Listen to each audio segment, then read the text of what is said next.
Alright, everyone, welcome back to the Philadelphia Union podcast. It's here on my channel. I'm Zero. I got my coffee with me here. Let's talk some Union soccer. Have a sip of the coffee. So the big news coming out now, as you may see scrolling at the bottom, the Union signed Hungarian midfielder Daniel Gazdag. I don't even remember what the price was. He's 25 years old. I honestly don't know much about him. I think he's has a few caps for the Hungarian national team. He's an attacking midfielder by trade. So he's come over in hopes to be that kind of that missing link in the midfield, that attacking mid that we've been looking for. Been kind of missing ever since Brendan Aronson departed last season, at the end of last season. We haven't really found that guy that can fill in there, and Fontana is not really an attacking mid. Montero is kind of an in-between attacking mid, and he's more of a box-to-box kind of guy. So is he the right guy? We don't know. Time will tell. He played in their last game. He came off the bench against DC United. Didn't really see a lot of the ball, but his work rate looked really well. He was running around. Straight away, he got physical and threw his body trying to win the ball for his team in the box, so that was nice to see. So he looked like he's gonna, it's gonna take him a few games to get his feet wet, so to speak, and fit in with this team. He only had one practice before that, and then he was boomed straight away onto the pitch. So got to give him a lot more time. He just I'm sure he'll get some starts coming up. So it's good to have another body in there, and I'm excited to have a guy that hopefully can put some, killer passes in there and maybe score some goals for us. I'm expecting him to get some goals and assists for us this season, considering the position they signed him for. And I think it was a pretty hefty price for him as well. I don't think he's a DP or anything, but I'm sure they spent some cash on him. All right, so he's in, a new signing, Daniel Gazdag. Let's go. Let's see what he can do. Let's talk about the last two games. They'd beaten the Red Bulls at home, 1-0. Early goal by Corey Burke, who had a really good finish off a through ball by Jamiro Montero, who slid him in early on in the game. He was in a race with the defender and Coronel, the keeper. And before the keeper could even react, Burke one-timed it to the far post with his left foot. A really good finish, and it was enough to see out the win. The Red Bulls didn't have a lot of shots on target, but they had a lot of pressure in that second half that we kept warding off. Our defense was very good against the Red Bulls. They kept coming at us, and we kept denying them. I mean, Glesnes, Elliott, Wagner, Bizo. You had Flock in there battling. Bedoya, of course. Bedoya was huge. The captain doing his thing. So it was a big, big win at home against our rival team, the Red Bulls. And after tying the New England Revolution, the previous game 1-1, that was another good result. Another good defensive game.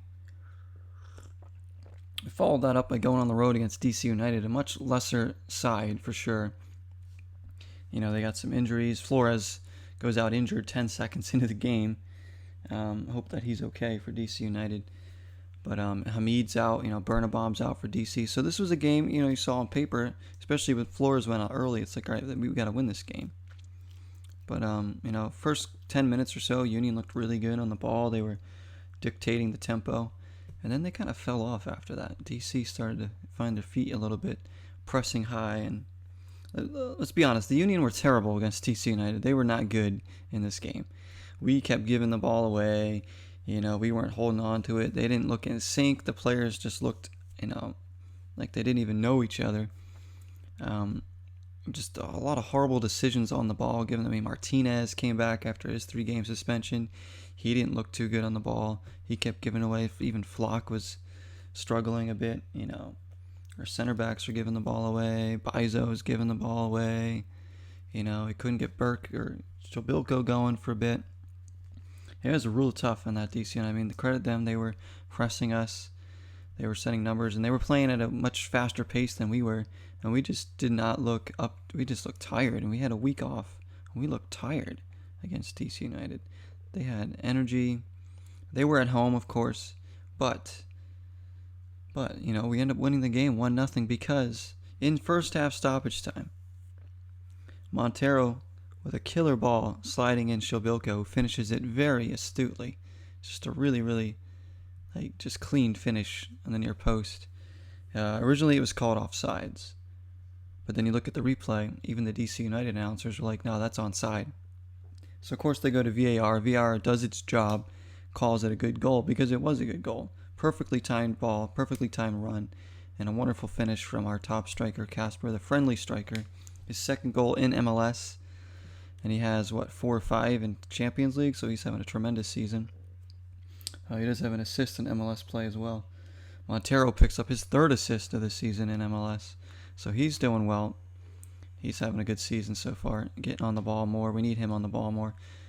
He's making some killer passes. Fontana, give a shout out to Fontana, who got an assist in the Red Bulls game. He got the secondary assist to that Corey Burke goal, so he was pretty good. Fontana didn't even play against DC United here, as Curtin elected to go with Martinez back in the holding midfield, put Flock with Montero and Bedoya, Burke and Shobilko up top. As I said before, Gazdag did appear off the bench, as well as Santos, who didn't really see any of the ball, and Matthew Real came in later as kind of more fresh body in the midfield for Montero to see that game out. I mean, Glesnes was fantastic against DC United. Him and Blake made a number of key saves against DC United. They had way more shots on target than the Red Bulls did in the previous game. So without Blake, we would not have won against DC United. He came up big. He was clean on catches in the box. He made some really, really outstanding saves. One was like a kick save. He made another one against Kevin Paredes later in the game. Tipped it over the bar. Paredes couldn't believe Blake saved it. The look on his face was like, wow, how did he save that? And that's what Andre Blake does. He makes the outstanding saves. That's why he's the best in the business. For my money, guys, I'm not being biased. Andre Blake is the best keeper in MLS right now, to this day, right now. If you were to ask me, probably a number of people, tons of people would say he's the best in the league right now. He's that good. But Glesnes was very good. He had so many clearances in that game. I didn't think Jack Elliott had a great game. Bizo wasn't that good. Wagner was okay. I mean, our field players really didn't show up against DC United. I mean, yes, Shobilko scored, but that was really his only chance. I mean, outside of Glesnes, and I'd say Bedoya, who definitely played really well. He hustled around as always. Bedoya, he very rarely has a bad game. He's just always doing what he can for the team to work hard and defend. So Bedoya doing his thing as the captain, making sure we win this game. So that's 2 wins in a row. We go back home next. We're against Portland, I think on the 30th. That's going to be a tough game. Portland's scoring some goals right now. We always struggle against Portland. I always dread having to play them. For some reason we can never really do well against them. We're at home. We got to play better though, because against the lesser side, we would have lost that last game like 3-1. If DC United, that was like Atlanta or New England or Portland or Seattle, we would have gotten crushed. We would have gotten absolutely crushed. So Union have to be better on the ball. In these last couple games, it just hasn't been that good, but we're getting results because our defense and Andre Blake is so good, and we're finishing some chances when we get them. I think we had more chances against the Red Bulls, that's for sure. We just couldn't finish those against them. Should have had more goals in that game. So that's our last 4 games in MLS. We're 3-0-1. We lost 2 of our first 3 games. We were battling the Champions League schedule at the time. Understandable. We were down a man against NYC in that game. So, that one's understandable. After tying the Crew in our opening game. But in the last 4 games, we beat Chicago 2-0 on the road. Then we come home. We tie a very good New England team, who's in first place in the East, by the way. New England in first right now with 14 points in the Eastern Conference. Let me take a look at the standings. Orlando's second with 12. We're third with 11 points. Nashville just behind us with 10. Atlanta has 9. Who's right in there too. So it's a mad scramble right now. Orlando, Nashville, and Atlanta all have a game in hand on us as well. Our defense has been fantastic. We've given up just 5 goals in 7 games. That's less than a goal a game. But again, our offense, just 6 goals scored. It's not gonna win you playoff games. You gotta score more goals. We need Santos to start scoring goals. Hopefully, Gazdag can be that missing link we need to get some those offensive chances going and finishes. We know Shobilko and Burke can finish. They just need more chances. So we've had that. After the New England game, then we beat the Red Bulls at home 1-0, and then we go and beat DC United 1-0. You can't argue the results right now, but the style of play needs to be improved. That's for sure. That's the concern here. We're still have an injury to Ilsinho. He can't come in and make a difference. I don't even know when Ilsinho is going to be ready to go. I haven't heard anything. So, we just got to expect him to be out for a while still. And that's kind of, I think, why they went out and got Gazdag now. We still got, a lot of youngsters coming in, guys like Real even, who come off the bench a lot. He doesn't have a ton of MLS experience yet. Neither does a guy like Mbaizo who's starting. Flock's a very young player too. You got to remember, Flock's only 20 years old. He's not coming in here as a seasoned veteran. We signed him. He's a youngster. He's not a homegrown, but he's a young player still trying to find his way, and he's done very well. So we have a lot of young players. We're still building up as always. Jack McGlynn has looked good. Quinn Sullivan's had a few little cameos. We haven't really seen anybody else outside of that. We got Brandon Craig on there. We haven't seen Paxton Aronson yet. We haven't seen any Cole Turner, I don't think, this season. Maybe he appeared in one of the Champions League games. I don't remember. Nathan Harriel. Looking at all of our homegrowns right now. There's a lot of them. Jack DeVries. Tons of them on there. So McGlynn looks like a player, though. He does. I'd like to see him get more time. He looks like a real player. Hopefully Jim Curtin will give him some more minutes this season. But it looks like he has pretty much the set players that he wants to play for the most part. But I'm sure he'll weed in some other ones here and there to give guys rests.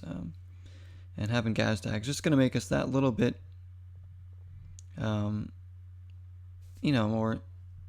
more depth, which we need. We need more depth. We don't have a lot of depth because most of our players are unproven players, both in homegrowns and in the league. A player like Orvech, who hasn't even played in the league yet. He's been at the team for like a year. He doesn't have any experience yet. And then a guy like Stuart Finley, who's come in, a well-known Scottish center back, hasn't even... I think he's even appeared in an MLS game yet. I think he came in a Champions League game. I don't know if he's come in. I mean, the way Glesnes and Elliott are playing, you can't argue that. It's like Glesnes and Elliott have those center back positions locked right now. They're both playing really, really well. Glesnes has been tremendous. And Big Jack Elliott can never argue. I mean, he had an off game against DC United, but I have no doubt he's going to bounce back against Portland. So... yeah, excited to see if we can keep moving up the standings, just compete for first. I don't expect us to win the Supporters' Shield again, but if we can at least compete for a top 3 or 4 spot in the East, that'd be pretty good. Get some good playoff games going, but can they take that next step in the playoffs? No matter where you finish in the standings, can we move on to like the semifinals? Can we make MLS Cup? I know this club wants to win MLS Cup. That's the ultimate goal. Yeah, they're going to be focused on the Champions League and trying to win that. That would be insane if the Union won the Champions League. I don't expect that. I think they're going to lose to Club America, and we're going to be out in the semifinals. It's been a good ride so far, but I can't see us beating Club America. But who knows? Maybe they make another signing of another good player that comes in, can make a huge difference. Maybe, I think that's part of the Gazdag signing too, to get a guy in here who can make a difference against a team like Club America. Get him some games now, and see what he can do, and so hopefully he'll have enough time to fit in now with Montero, with Flock, with Bedoya, and Shubilko, get the partnerships going. Martinez picking up another card against DC United. He's been a bit of a liability this season, Jose Martinez. He's a really good midfielder. He's very good. Obviously, he's a bruiser in there. He's very good at holding on to the ball when he wins it and usually makes the right pass. But he gets himself into trouble too much with these tackles and these challenges and these suspensions. It's like he's gotta know how to toe the line. He's putting our team in bad positions a lot of the time with his challenges and getting suspended and picking up cards, so he has to play the rest of the game on caution. It's like we can't afford that. At least with Leon Flock, we know that he's not going to be getting suspended. And Flock, yeah, he's a tough-nosed player too, but he doesn't cross the line sometimes like Martinez does. So Flock's a lot more reliable in there in terms of staying on the pitch and keeping our team at full strength. Martinez is a better player, but he just got to, I know, and I'm sure the coaches and stuff talk to him about it. I'm sure Bedoya talks to him about it. He just needs to, you don't want him to change too much about how he plays because we love the way he plays. He just has to be a little bit more smarter about how he goes in for some of his challenges, that's all, so he can stay on the pitch because we're a better team with him on the pitch. We need him. It's just a shame that he keeps missing time because of the suspensions and whatnot and getting sent off. So yeah, Portland next. Then I think we go to Atlanta after that. So, and then I think the Crew after that. So we got a tough schedule coming up here. These are the tough games now. I mean, at home against Portland, yeah, we'd love to win that game. We should win that game, but who knows? Then going to Atlanta, it's going to be tough. They're going to want revenge for what we did to them in the Champions League. That crowd's going to be cheering them on. They're going to be loud. They're going to be, it's going to be deafening in there. That crowd is always into it there in Atlanta. So we gotta be ready for that one. And then we got the Crew again, who are, defending champions. Always tough to play them. I think we're at home again in that one. So very tough games coming up for the Union. No excuses now. They gotta get it together and start playing. There's no, Champions League games right now. I think we have some time off coming up soon too, because like international breaks or something. But gotta win this game against Portland. Keep the winning streak going. Stay alive. New England, keep the pressure on them. And Orlando's hasn't lost yet. Nashville hasn't even lost yet, and Seattle haven't lost yet. There's the only teams in the league that haven't lost. Orlando has 3 ties. Nashville has 4 ties. They're tying a lot of games. Nashville, we know, good defensive team. Orlando, good defensive team.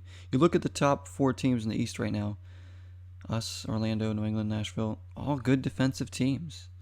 There's no doubt that if you are good defensively in MLS now, you're going to get results. Look at Nashville. They don't have the most talent. They don't have an out-and-out really good goal scorer. They don't have that, that killer talent that a lot of teams do have. Much like our team. We don't have that one guy you rely on. But their defense is so good. Their structure is so good. They get results through that. They've only given up 4 goals in 6 games. They did it defensively last year. They would shut teams out. That's what we did last year. We shut a lot of teams out. We're doing it now. Our offense isn't scoring a lot of goals, but we're defending, and we have the best keeper in the league in between the pipes, Andre freaking Blake. So, I mean, defense is a big thing. You don't see a lot of really good defensive teams in a lot of other top soccer leagues. There's a few here and there, but a lot of them give up around 2 goals a game or so. But we're seeing some good defensive teams in MLS right now. New England, Orlando, Nashville, Philly. Even Atlanta's only given up 5 in 6 games. You look at the top 6. NYC's only given up 6 in 6 games. Columbus are in 8th. They've only given up 5 in 6 games. And you go to the West, Seattle's given up just 3 in 7 games. Western Conference definitely not as good defensively. More of their teams have given up a lot of goals because they just don't have the defensive teams and the structures that they do in the East. And but again, teams out West have stronger offenses. Seattle, Kansas City, the Galaxy, San Jose, LAFC. These teams can score freaking goals. Portland, they score goals. Out East, I'm looking at the standings now. Only 2 teams in the East have registered double-digit goals for it.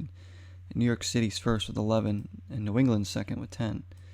New England's just a scary team, scary good team, New England, with all the talent they have. And, just the depth that they have, too. Then they have one of the better keepers in the league as well, and one of the best coaches in the league. I said it before, guys, they scared me last year. They almost went and got to the Cup. This year, I'm predicting that they will win the Cup, New England. For the first time ever in their team's history, I think that they will win the Cup. That's just my prediction. Whether that's going to be right or not, who knows? They could, not even make it out of the first round of the playoffs. But anyways, that's going to do it for this podcast, guys. Let's go Union. Daniel Gazdag's in. Looking forward to the Portland game in a few days' time. Let's see what we could do. Keep it going. Thanks for listening, everybody. I do appreciate it so much, those that check out the podcast on the channel. Those that may find the channel from the podcast, welcome in. And all the support on the channel, not just on this, on the gaming, on my music, on Horror Night, the pickup videos, all of it. Much thanks, guys. I'll see y'all in the next podcast. Thanks again. Till next time, 0 is the number.